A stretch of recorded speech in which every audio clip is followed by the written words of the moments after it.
one staunch ally turns against the Dutertes. Himself a disbarred lawyer as a poverty czar, Larry Gadon, has filed a disbarment case against the vice president. Camille Samonte tells us why.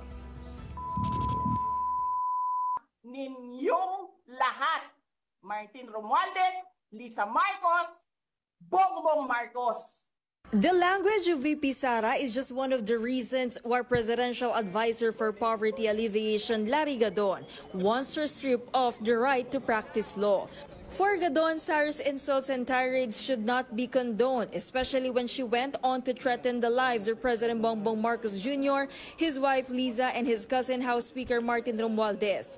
Many find it ironic, though, that Gadon is taking offense at profanity. In June last year, he was unanimously disbarred by the Supreme Court for his sexist remarks against journalist Raisa Robles, caught on video. The High Tribunal called Gadon's behavior indisputably scandalous and harmful to the reputation of the legal profession. But for the expelled lawyer, Duterte's case is different. Si VP Sara, pinagmumura niya, hindi lang isang tao, ha? At ang minura niya, presidente. First Lady at saka Speaker of the House. Hindi lang mura. Pinagbantaan pa niya, napapatayin niya. And then there's the issue of the OVP's confidential funds. Gadon says he regrets having been associated with the Dutertes. He has this advice to former ally Sara. Napaka-immature.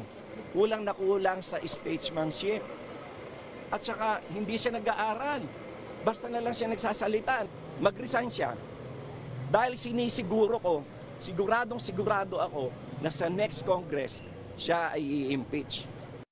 The Department of Justice is leaving it up to the Supreme Court to act on Gadon's complaint, especially since there's another unresolved disbarment case against Duterte. When the VP was still mayor back in 2011, she repeatedly punched a court sheriff in Davao City. Recently, the High Court also received an anonymous letter asking that Duterte be disbarred. That's over her statement to have former dictator Ferdinand Marcos Sr.'s remains exhumed and thrown into the West Philippine Sea. Disbarment cases, according to the Integrated Bar of the Philippines, require thorough investigation. That's even before trial.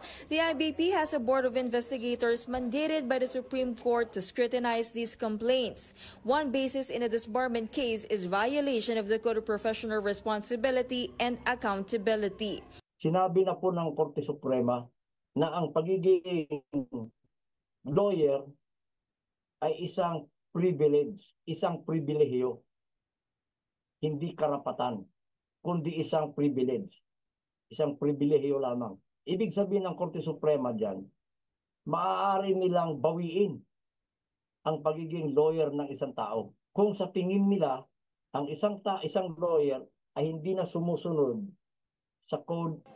For News 5, Camille Samonte, we are One News.